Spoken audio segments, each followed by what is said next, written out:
শুরু করছি সাবা গল্পের লাস্ট পার্ট। মহিলাটি কোনোভাবে জেনেছে যে তারা একজন হুজুরের দ্বারা তার সেই কালো জাদুর তাবিজটি নষ্ট করে ফেলেছে, তাই সে আবারও এসেছে তাদের ক্ষতি করতে। আসলে সেই মহিলাটির মেয়ে যে স্কুলে পড়ে সেই স্কুলে একই শ্রেণীতে সাবা ও মিলি পড়ে। সাবা ও মিলি পড়ালেখায় খুবই ভালো এবং সেই তুলনায় সেই মহিলাটির মেয়ে অতটা ভালো নয়, তাই সে সাবা ও মিলির ক্ষতি করতে চেয়েছিল। সাবার চাচির কথায় সে রাগ না করে হাসি মুখে তাকে বলে, আরে বোন, রাগ করছো কেন? দেখো, আমি তোমাদের জন্য মিষ্টি এনেছি। কালকে আমার মেয়ের জন্মদিন ছিল, তাই তোমাদেরকে মিষ্টি দিতে এসেছি। সাবার চাচি দেখি সত্যিই তার হাতে একটা মিষ্টির প্লেট। সে মহিলাকে বলল, না, তোমার আমাদের মিষ্টি দেওয়ার কোনো দরকার নেই, যাও তুমি। এদিকে তাদের কথা শুনতে পেয়ে সাবার মা, সাবা ও মিলি সেখানে চলে আসে। সাবার চাচির নাম মনিকা।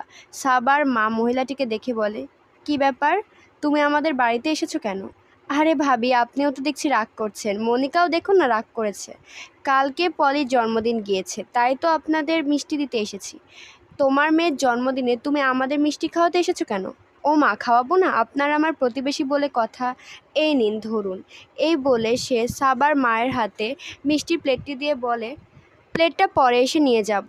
এই বলে সে চলে যায়। সাবার চাচি গেট বন্ধ করে ঘরে চলে যায়। এরপর কিছুদিন কেটে যায়। ধীরে ধীরে সাবা ও মিলি কেমন যেন শুকিয়ে যেতে শুরু করে।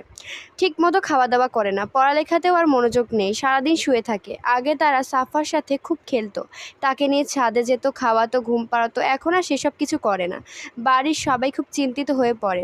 অনেক ডাক্তারও দেখিয়েছে তারা, কিন্তু কোনো লাভ হয়নি। ডাক্তারেরা কোনো রোগ ধরতে পারেনি। তারা বলেছে সাবা ও মিলি সম্পূর্ণ সুস্থ, ওদের হয়তো কোনো কারণে মন খারাপ বা কিছু দেখে ভয় পেয়েছে, তাই এমন করছে। কিন্তু যতই দিন যায় ততই তাদের অবস্থা খারাপ হতে থাকে। শেষে আর কোনো উপায় না পেয়ে তারা সাবা ও মিলিকে সেই হুজুরের কাছে নিয়ে যায়। হুজুর বলেন তাদেরকে মরণবাণ মারা হয়েছে, যাতে তারা ধীরে ধীরে মারা যায়, এবং এই কাজ একই ব্যক্তি করেছে যে আগেরবার তাদের উপর কালো জাদু করেছিল। তাদের বাড়িতে একটা থালা আছে, যেই থালাটা তাদের ধীরে ধীরে অসুস্থ করে দিচ্ছে। তিনি আরও বলেন সেই থালার সাথে একটি জিনও আছে যে প্রতিদিন তাদের দুজনের রক্ত শুষছে। এরপর হুজুর সাবা মিলির গা বন্ধ করে দেন এবং সে প্লেটটি পুড়িয়ে ফেলেন। এরপর ধীরে ধীরে সাবা মিলি সুস্থ হয়ে যায়। এদিকে সে জিন যার দ্বারা মহিলাটি সাবা মিলির ক্ষতি করতে চেয়েছিল, সে তার কাজে ব্যর্থ হয়। রেগে গিয়ে সে মহিলাও তার মেয়েকে মেরে ফেলে। কালো জাদু কখনো কারো ভালো কিছু করে না, এবং যারা এ ধরনের কাজ করে তাদের সাথে ভালো কিছু হয় না, তাই আমরা এ ধরনের কাজ থেকে বিরত থাকবো। Like, subscribe.